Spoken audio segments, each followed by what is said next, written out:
Stop scrolling. Not because I asked politely, because something in you just felt watched. You feel that pressure in your chest right now, that quiet hum behind your eyes. That's recognition. That's the moment the room realizes you don't belong to any side they understand. This is the part where the noise dies and the air gets heavy, because when both sides agree about you, when enemies and allies land on the same conclusion, it's never because you're average. It's because you broke their mental filing system. You don't fit the folders. You don't obey the colors. You're not red or blue, hero or villain, angel or demon. You're the contradiction they couldn't reconcile, so they labeled you the only way frightened systems know how, not normal. You ever notice how that word only shows up when control fails? Nobody calls you not normal when you're predictable. They don't whisper it when you stay small, quiet, grateful, manageable. That word only comes out when the saint starts thinking like a strategist, when the psychopath starts showing restraint, when the gentle one learns how to apply pressure without raising their voice. That's when both sides look at each other like, you seeing this too? Because they expect chaos from chaos and order from order. But you move like a ghost with a blueprint. You didn't pick a side. You outgrew the game. That's what scares them. You learned how to operate in paradox. You learned how to be calm without being weak, intense without being reckless, kind without being controllable. You learned how to bleed without leaking information.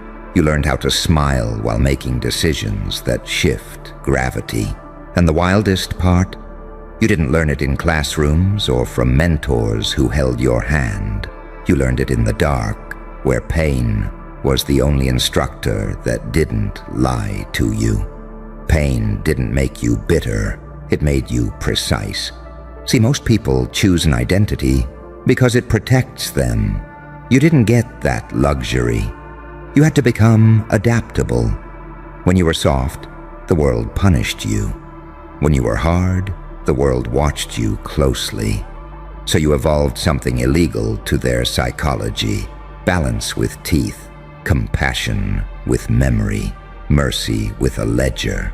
You stopped reacting emotionally and started responding tactically. And that's when both sides got uncomfortable. Because now the villain can't provoke you, and the hero can't manipulate you. You don't explode. You don't beg. You don't posture. You don't over-explain. You just move. Quietly. Deliberately. And every move lands heavier because nobody hears it coming.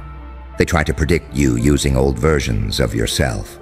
They run simulations based on who you used to be: hurt, angry, desperate, loud, and every time, the outcome is wrong.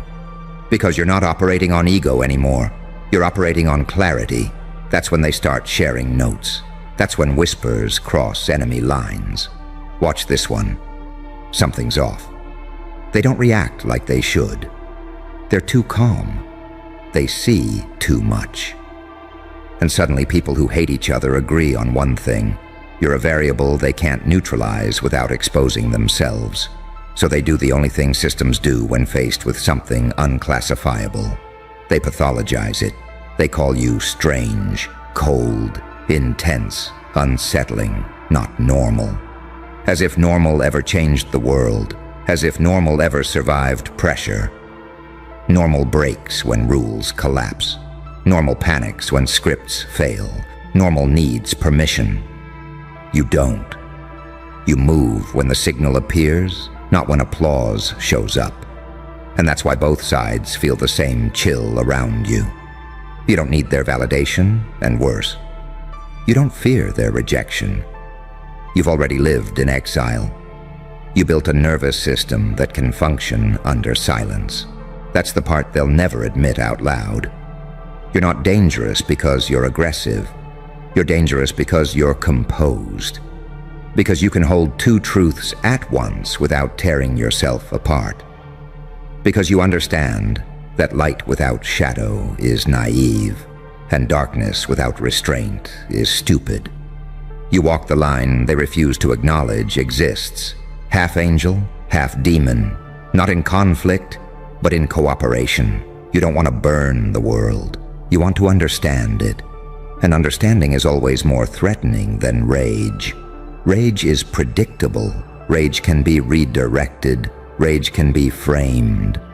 But someone who has stared into their own abyss and came back with structure, someone who learned how to turn trauma into timing, that person doesn't need to shout. Their silence rearranges rooms. Their presence rewrites hierarchies without announcements. People feel it before they understand it, and by the time they understand it, it's too late to reassert dominance. That's why alliances blur around you. That's why rules suddenly feel optional when you're involved. That's why people who despise each other still pause when your name enters the conversation. You don't belong to their moral theater. You don't play their roles. You don't perform outrage or loyalty on command. You observe. You calculate. You decide. And when you decide, reality tends to cooperate. Not because you're lucky, but because you've paid in advance. Every sleepless night, every betrayal that sharpened your perception, every moment you swallowed your reaction and upgraded your awareness instead. You didn't become this by accident. You became this because the environment demanded something stronger than personality. It demanded architecture. You rebuilt yourself from the inside out. So when both sides agree you're not normal, understand what they're really saying. They're admitting you slipped past the categories designed to control people. They're admitting you don't respond to the usual levers: fear, praise, shame, approval. They're admitting they don't know which mask to wear around you, because you see through all of them. That's not an insult. That's a status report. You are the anomaly that appears when pressure meets patience. You are what happens when someone survives long enough to stop performing and start choosing. You are the quiet recalibration no one voted for, but everyone feels. And the reason this moment matters, the reason you felt that pull at the beginning, is because deep down, you know it too. You're done trying to be understood. You're here to be effective. And once you accept that, once you stop craving comprehension, you unlock something most people never touch. Freedom without chaos, power without noise, movement without permission. You stop asking the room how loud you're allowed to be and start deciding how quiet you need to stay to win. You realize the game was never about dominance. It was about leverage, about timing, about knowing exactly when to disappear and when to apply pressure so subtle it feels like fate.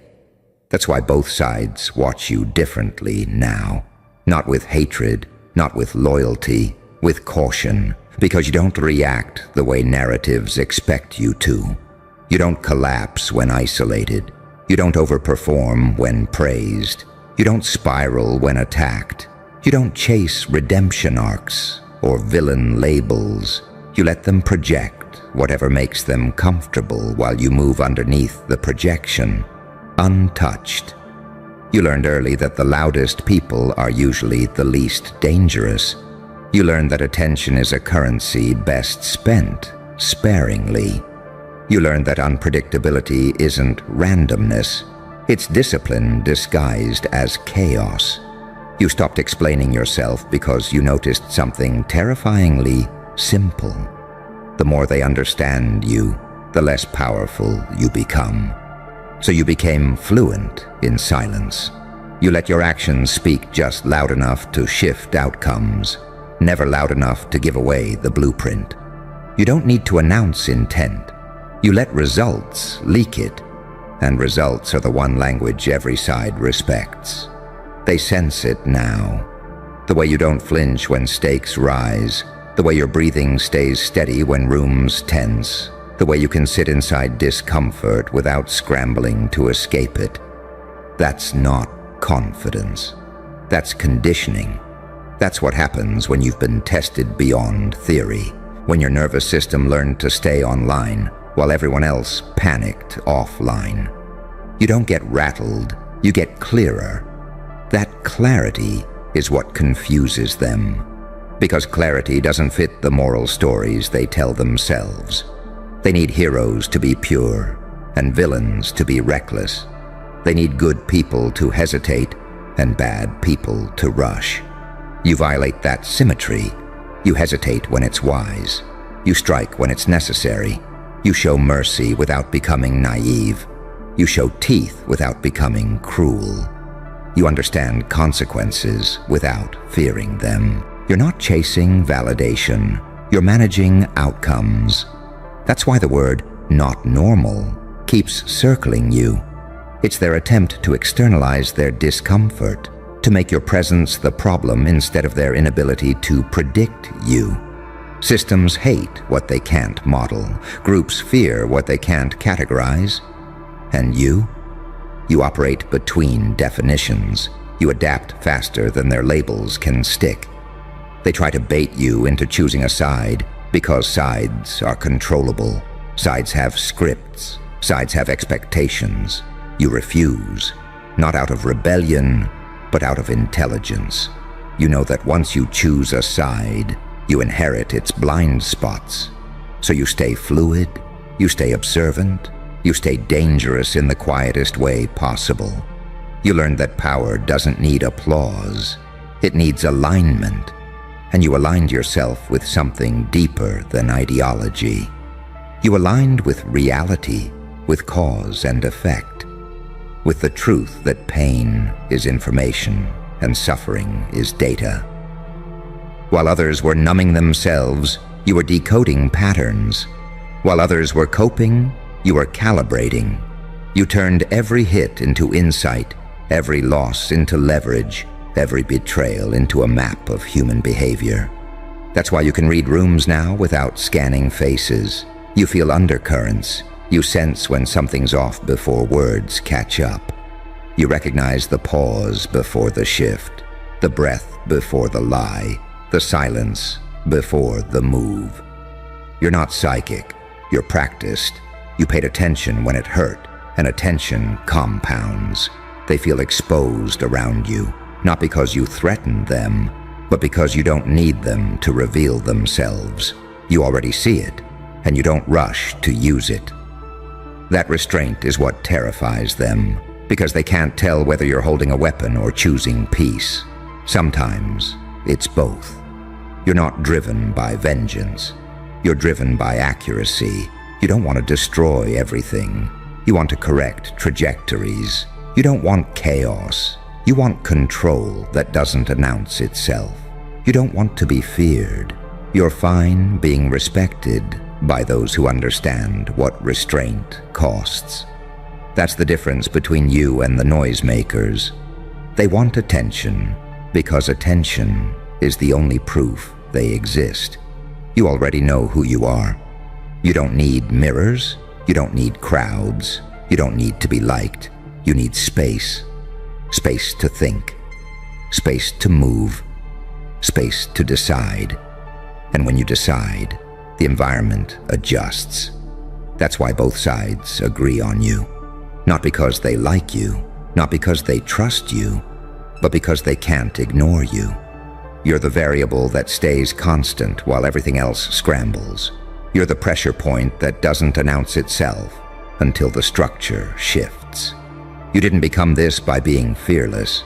You became this by feeling fear fully and not letting it steer. You let it sharpen you. You let it teach you where you were still attached, still reactive, still predictable. Then you burned those attachments one by one, quietly, without ceremony. Now when fear shows up, it doesn't hijack you, it informs you. That's what growth looks like when it's real.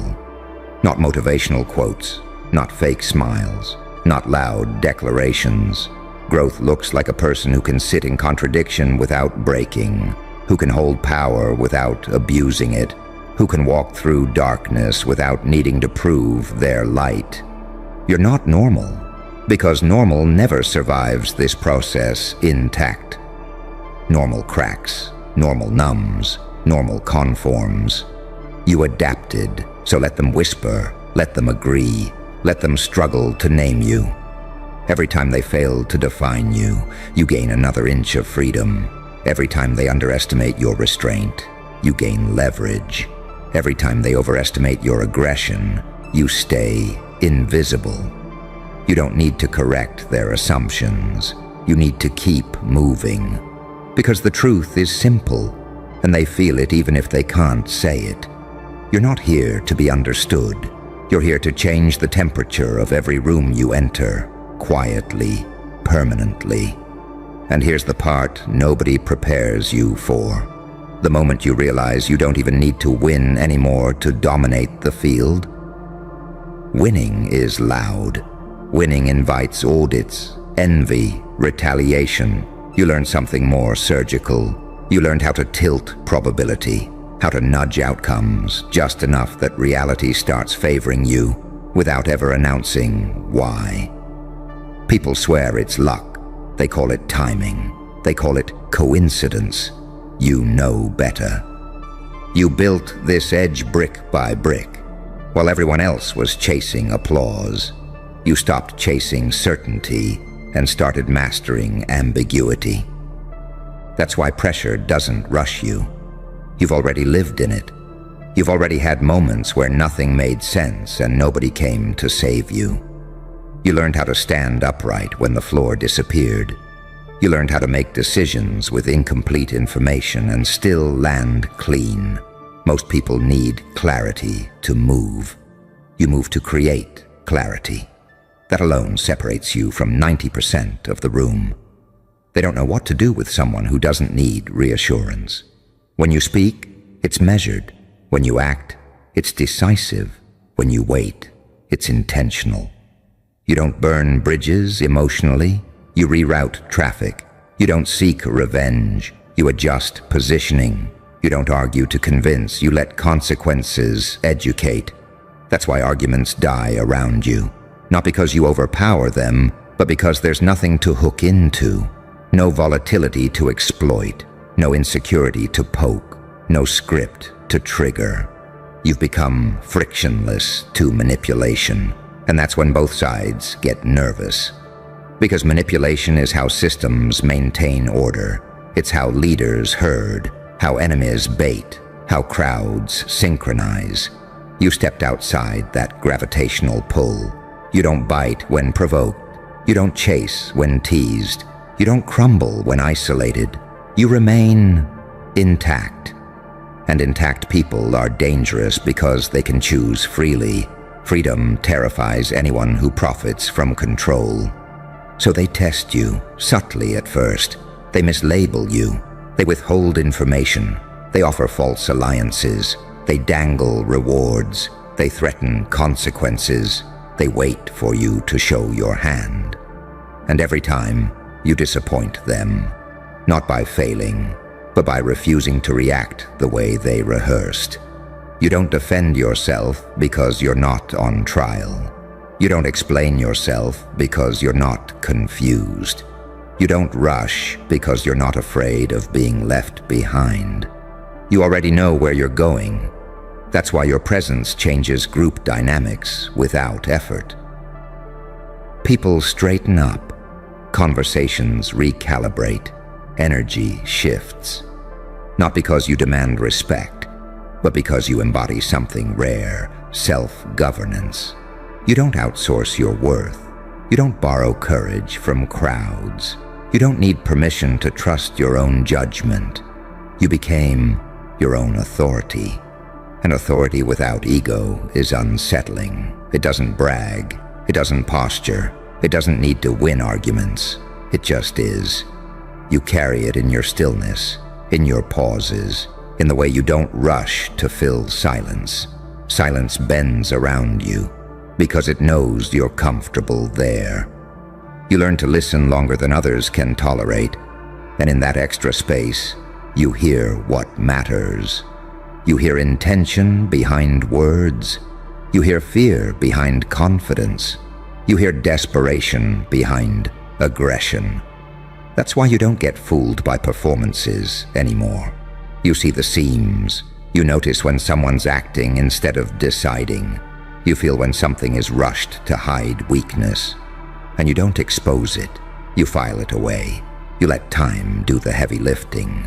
Patience, for you, isn't passive. It's predatory in the calmest way possible. You don't need to corner people. You let them corner themselves. And here's the paradox that makes both sides agree about you. You could be ruthless, but you're selective. You could dominate, but you don't need to. Yes, you could disrupt, but you prefer precision. That restraint is what elevates you beyond stereotype. It's what keeps you unclassifiable. Saints aren't supposed to understand leverage. Psychopaths aren't supposed to understand mercy. You understand both, and you know when to use each. You're not conflicted, you're integrated. Integration is what happens after pain finishes teaching. After the screaming phase, after the anger phase, after the collapse and the rebuild. You're past the stage of needing to prove you survived. Now you operate from survival's gifts. Thick skin, sharp perception, emotional economy, strategic empathy. You can read people without absorbing their chaos. You can care without bleeding. You can stand close to fire without needing to touch it. That's mastery. And mastery doesn't announce itself. It lets others underestimate it. It lets the room talk. It lets the sides debate. It lets them agree on the wrong conclusion while you keep moving forward under the radar. You don't need to correct the narrative. You need to stay aligned with your trajectory. Because the real truth, the one they won't say out loud, is this. When both sides agree you're not normal, it means you've escaped their influence. It means their tools don't work on you anymore. It means you're no longer a pawn, a symbol, a role, or a reaction.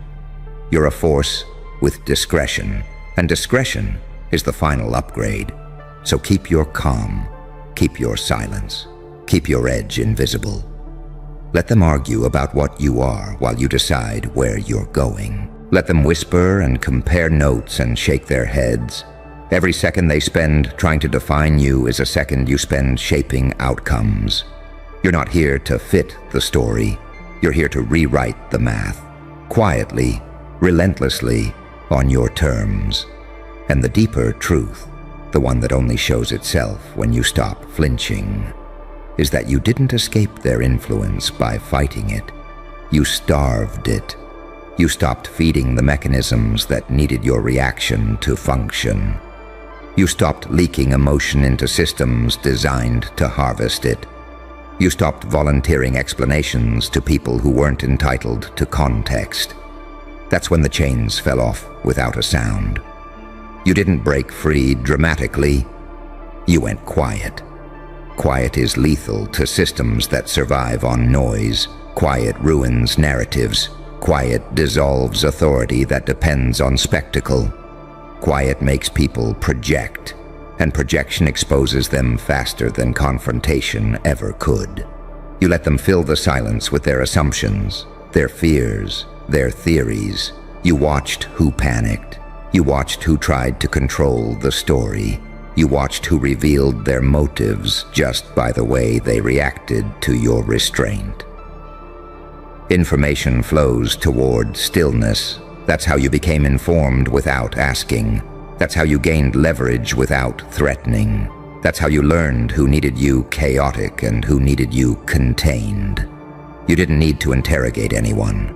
You let their discomfort talk. And it talked a lot. They expected you to choose a mask, rage or righteousness, loyalty or rebellion. You chose awareness. Awareness doesn't need approval. Awareness doesn't rush. Awareness watches patterns repeat. until the outcome becomes obvious. You stopped being emotional currency and became an observer with options. Options are power. And power, handled, quietly becomes invisible to those who only look for volume. They mistake your calm for compliance. They mistake your patience for hesitation. They mistake your kindness for softness. That's fine. Misinterpretation is camouflage. While they're busy categorizing you incorrectly, you're positioning yourself exactly where you need to be. You don't correct people when they underestimate you. You let them lock in the error, because you know something they don't. Most battles are decided before the first move is visible. Most outcomes are sealed long before the confrontation everyone remembers. You don't fight on the surface.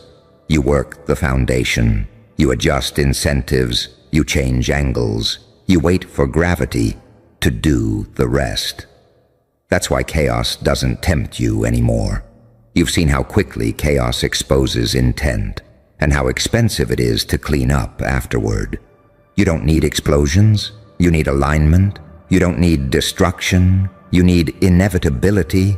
You prefer moves that look boring in the moment and undeniable in hindsight. They'll call it sudden later. You'll know it was slow.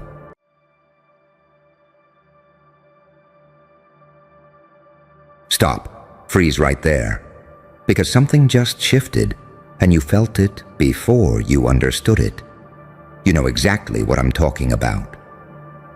That moment when the room went quiet for no reason.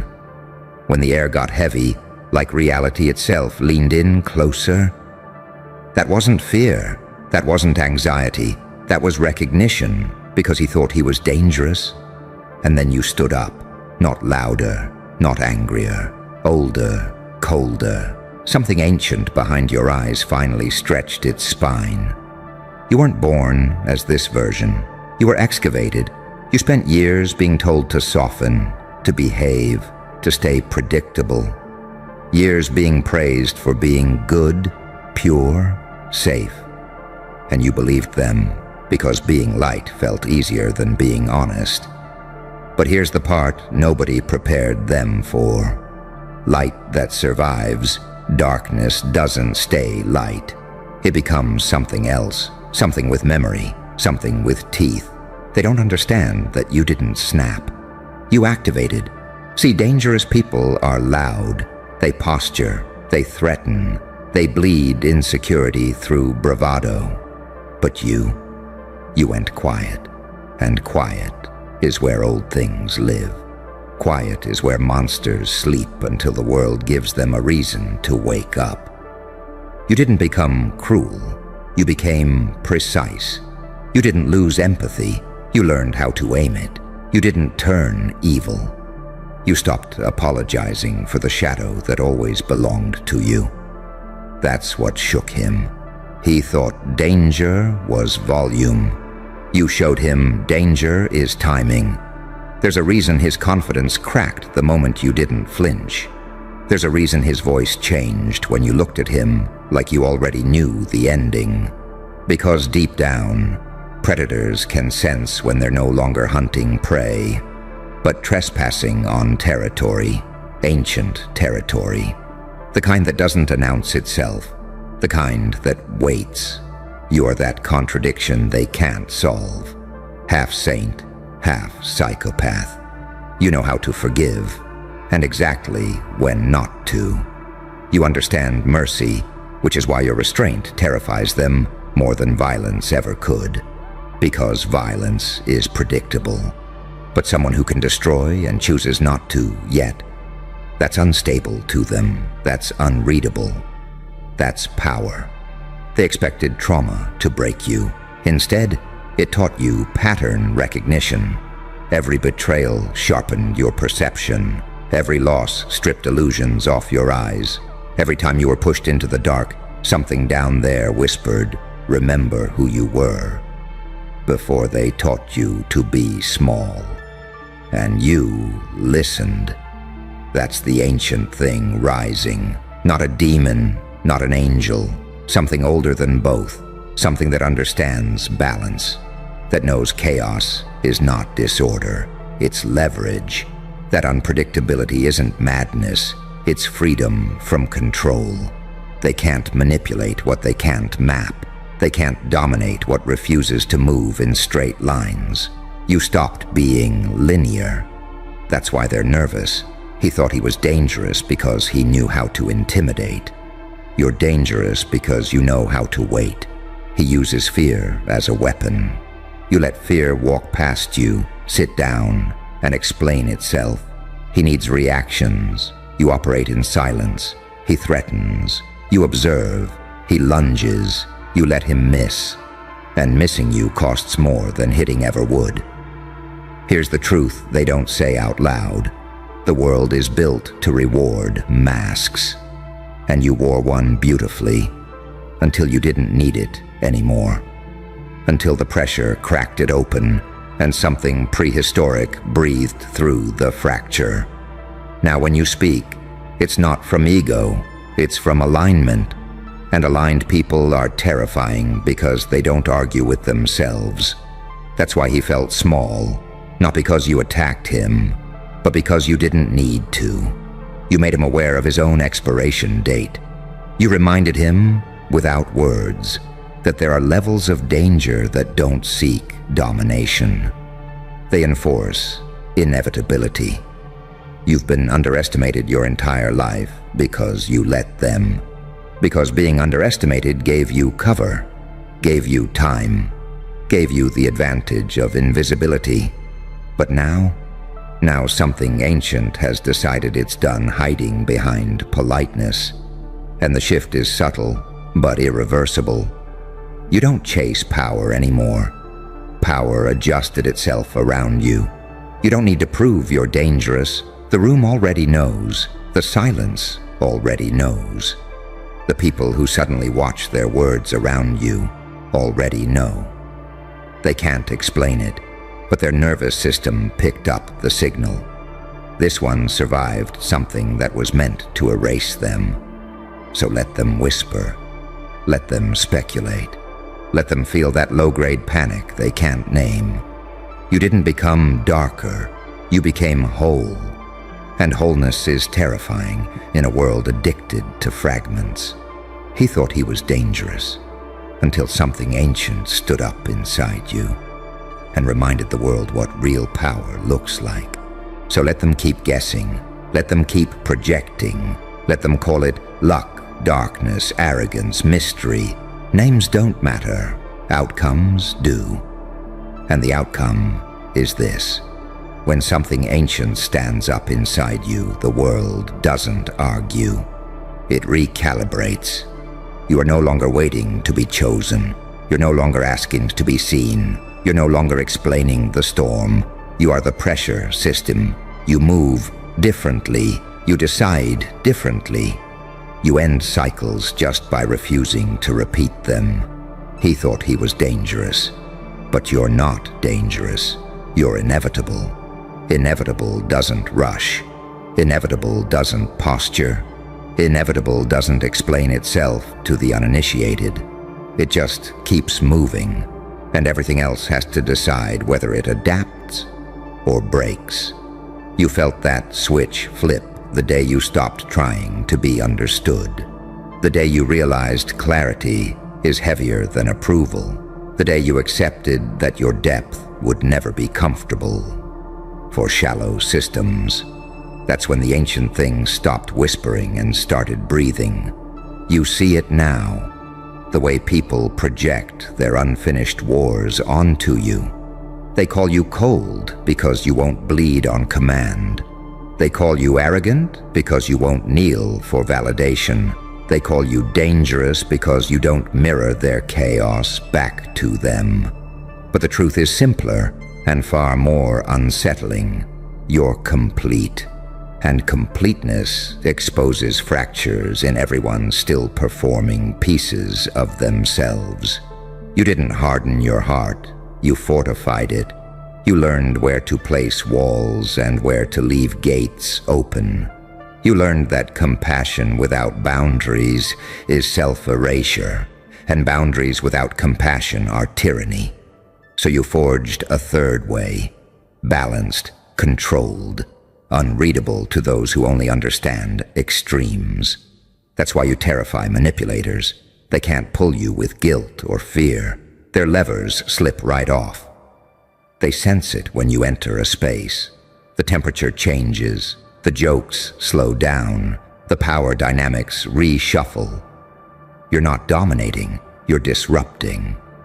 You're a variable they didn't account for, a quiet correction in a flawed equation. And flawed systems hate corrections because corrections prove the system was never stable to begin with. You've noticed how your silence makes people confess, how your stillness invites projection, how your restraint forces others to reveal their intentions through impatience. You don't interrogate, you let time do it for you. Time always sides with the prepared. Time always betrays the performative. That ancient thing inside you understands cycles. It knows empires fall not from invasion, but from complacency. It knows the loudest threats are usually the weakest. It knows real predators don't roar, they observe. And you've become fluent in observation. You read the room the way others read headlines. You don't chase information, it leaks toward you because calm attracts truth. They think you changed because you were hurt. That's the convenient story. The real one is more uncomfortable. You changed because you learned. You learned how pain refines perception. You learned how disappointment strips fantasy from strategy. You learned how survival trains the nervous system to detect danger before it announces itself. You didn't lose innocence, you upgraded awareness, and awareness is irreversible. That's why when conflict approaches, your body doesn't spike anymore. Your breath stays steady, your thoughts align. You don't feel the need to prove strength because you can feel it seated behind your ribs, patient and ready. You're not waiting for permission to act. You're waiting for alignment. And when alignment arrives, you move once, and it's enough. You stopped confusing kindness with surrender. You stopped confusing peace with passivity. You stopped confusing love with access. Now you choose deliberately. Who gets proximity? Who gets information? Who gets your energy? Scarcity sharpened your values. Precision replaced your people-pleasing. And suddenly, the world started treating you differently. Not because you demanded respect, but because you stopped offering yourself to disrespect. That's when the ancient thing fully stood up. Not as rage, not as vengeance, as authority, quiet, rooted authority that doesn't need consensus. Authority that comes from having survived the dark without becoming owned by it. Authority that understands light and shadow are tools, not identities. You can step into either without losing yourself because you're not pretending to be one thing anymore. They thought you'd collapse under contradiction. Instead, you became bilingual in it. You can sit with tenderness and still make ruthless decisions. You can forgive and still remember. You can love deeply and walk away cleanly. That paradox is what confuses them. They need consistency to predict you. You offer coherence instead, and coherence doesn't repeat patterns. It responds to reality. You didn't come to conquer the room. You came to reclaim it. There's a difference. Conquest needs witnesses. Reclamation just happens, and everyone feels it in their bones. You didn't raise your voice because ancient things don't negotiate with noise. They bend time instead. They slow moments down until the truth can't hide behind momentum anymore. You learned that the hard way, through nights where your chest felt hollow and your thoughts ran sharp circles around survival, through days where smiling was camouflage and patience was a blade kept clean. You didn't harden, you clarified. Every scar organized your instincts. Every disappointment burned away fantasy. What stayed wasn't bitterness. What stayed was accuracy. That's why your presence disrupts systems now. Systems love patterns. Systems love predictability. Systems thrive on people who react on schedule and break on cue. You stopped reacting. You started reading. You watch micro delays in speech. You hear the lies before the words finish forming. You feel intent before movement. That's not paranoia. That's training earned without consent. They think danger looks like chaos, but chaos is sloppy. Chaos is loud. Chaos leaves fingerprints. You became the opposite. You became clean. And clean danger terrifies because it doesn't announce itself, doesn't leave evidence, doesn't crave recognition. Clean danger just arrives, and things rearrange themselves to survive it. You've noticed it. Doors opening without invitations. Conversations ending when you enter.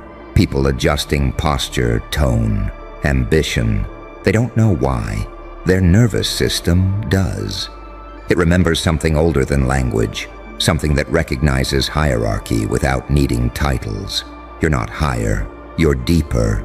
Depth always wins because surface-level threats can't breathe down there. They tried to name you. Labels are cages, too intense, too quiet, too unpredictable, too much, too dangerous, too soft, too cold. Every contradiction they threw at you stuck and fused. You didn't choose a side. You integrated. Saint when mercy moves the board. Psychopath when clarity demands a cut. Angel when guidance heals. Demon when boundaries must be enforced. You learned when to be each, and that mastery is what they can't imitate. He mistook confidence for dominance. You understand dominance is situational. Sometimes it's standing still. Sometimes it's leaving. Sometimes it's letting someone expose themselves while you conserve energy. You don't rush conclusions. You let patterns confess. You let time betray the arrogant. And when you move, it's not emotional, it's surgical. That's why your calm feels illegal. Calm that survived pressure isn't passive, it's charged. It hums. It bends attention. It makes liars over-explain. It makes bullies stutter. It makes opportunists hesitate.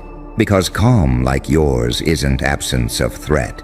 It's proof of control. You can unleash something. You just don't need to. They don't understand the discipline it took to become this quiet. The restraint. The deliberate refusal to waste force. They don't understand that you once burned and learned the cost of uncontrolled fire. So you built a furnace instead. Now the heat is contained, directional, devastating when released. You're not a wildfire, you're a controlled burn that reshapes landscapes. And the ancient thing inside you, call it instinct, call it memory, call it lineage. It recognizes moments. It knows when to sleep and when to rise. It knows when silence will do more damage than confrontation. It knows when patience is mercy and when patience is a trap. You don't argue with it anymore. You trust it. That trust is what changed everything. You stopped asking for permission to exist as you are. You stopped negotiating your edges. You stopped explaining yourself to people who only listen to what they can use. You became selective with access, deliberate with energy, ruthless with self-respect. And suddenly the world adjusted its behavior around you. Like a city realizing an old law still applies. They thought power came from accumulation, followers, noise, approval. You learned power comes from subtraction. Remove the need to be liked. Remove the need to be understood. Remove the urge to prove. What remains is presence. And presence, when forged under pressure, is absolute. That's why when you lock eyes with someone who thinks they're dangerous, they feel it immediately. Not fear, recognition. Their bravado senses its expiration date. Their tactics feel small. Their tricks feel rehearsed. They realize they're playing a loud game in a quiet arena, and the quiet always wins. You didn't become heartless.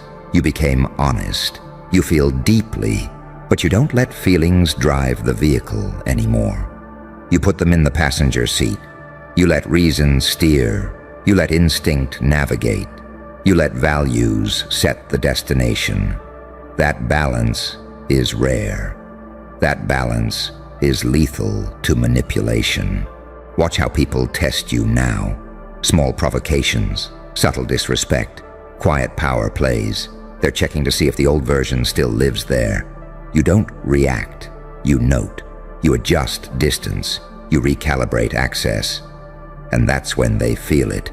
The sudden realization that their leverage expired without announcement. You don't escalate. You outgrow. The ancient thing inside you knows something most never learn. Survival isn't the peak. Survival is the training ground. The real evolution happens after, when you choose what kind of force you'll become. You chose restraint with teeth, calm with consequences, mercy with memory. That choice rewired you. So when someone dangerous steps forward now, puffed with confidence and noise, you don't size them up. You see through them. You see the limits of their range. You see the hunger behind their threats. You see the fear they're outsourcing to intimidation. And you realize, without ego or excitement, that they're not built for this level of pressure. You are, because something ancient stood up inside you. And it's not interested in theatrics. It's interested in outcomes. It doesn't seek to be feared. It seeks to be final. And final doesn't argue. Final doesn't chase. Final just waits until the moment arrives, and then ends the conversation without raising its voice. You didn't become darker. You became true. And truth, once embodied, bends everything around it. And truth doesn't hurry. Truth doesn't beg to be believed. Truth doesn't chase applause or permission slips. Truth stands, and everything false begins to sweat in its presence. You've seen it happen. The micro-twitch in their jaw, the sudden defensiveness, the way their stories start contradicting themselves the longer you stay quiet. That's not intuition on their part. That's pressure. That's what happens when something ancient refuses to move out of the way. You learn the language of pressure because life taught it to you without mercy. You were forced to sit in rooms where no one came to save you. You learned to make decisions while your hands were shaking. You learned to keep your mind sharp when your heart was heavy. And instead of breaking, you adapted. You didn't just survive. You recalibrated. You became fluent in consequences. That's why your silence weighs more than their threats. You understand something they never will. Unpredictability isn't chaos when it's intentional. It's strategy. It's refusing to be cataloged. It's denying the enemy a map. You stopped telegraphing your moves. You stopped narrating your growth. You stopped letting people pre-digest you into something manageable. Now when you move, it surprises even those who thought they knew you. Especially them. They still remember the old version, the one who explained, who tried, who overgave. They confuse memory with access. They think history entitles them to proximity. They don't realize the ancient thing inside you doesn't honor nostalgia, it honors alignment. And alignment changes the rules without warning. You don't announce boundaries. You enforce them through absence. You don't threaten consequences. You let reality deliver them. You don't need to teach lessons. You let patterns collapse under their own weight. That's why your exits are louder than your entrances ever were. And here's the part that really fractures them. You're not angry anymore. Anger is reactive. Anger leaks information. Anger is easy to bait. What you carry now is colder, steadier, more lethal to manipulation: discernment. Discernment doesn't rush. Discernment doesn't get offended. Discernment watches people reveal themselves and then decides, quietly, where they belong in your orbit. Most don't make the cut. You stopped romanticizing struggle. You stopped confusing pain with purpose. You realized suffering is a teacher, not a home. And once the lesson was learned, you moved on without ceremony. That's when the ancient things smiled, because ancient things respect efficiency. You no longer mistake intensity for depth. You no longer mistake confidence for competence. You no longer mistake charm for character. You read energy the way others read contracts. You see the fine print. You know who wants something from you and who can stand beside you without trying to own you. That awareness makes you untouchable. They try to provoke you because they need you emotional to feel powerful. They try to pull reactions because reactions are proof of influence. You deny them both. You give them nothing but neutrality, and neutrality is a mirror that shows them exactly who they are without distortion. Most people can't survive that reflection. You can, because you've already faced worse in private. You've already met yourself without excuses. You've already sat with your shadow and negotiated terms. You didn't exile it, you trained it. You taught it when to speak and when to stay still. Now it doesn't hijack you, it protects you. That's the evolution they didn't plan for. You don't need to dominate every space. You only need to control your own center. From there, influence happens naturally. People feel it and adjust without instruction. They sense there's no leverage to exploit, no insecurity to hook into, no hunger to manipulate. You're full. You're grounded. You're finished bargaining. And finished bargaining looks like authority. Authority that doesn't shout. Authority that doesn't threaten. Authority that doesn't explain itself to those who already decided not to understand. You move with a quiet certainty that unsettles loud egos. You don't argue facts. You let time validate you. You don't chase respect. You let consistency demand it. The ancient thing inside you recognizes this stage. It knows this is where most people fall back into comfort or ego. You didn't. You chose discipline. You chose self-command. You chose to become someone who doesn't need to win every interaction because you're playing a longer game than they can see. They're sprinting, you're positioning, and positioning is invisible to the impatient.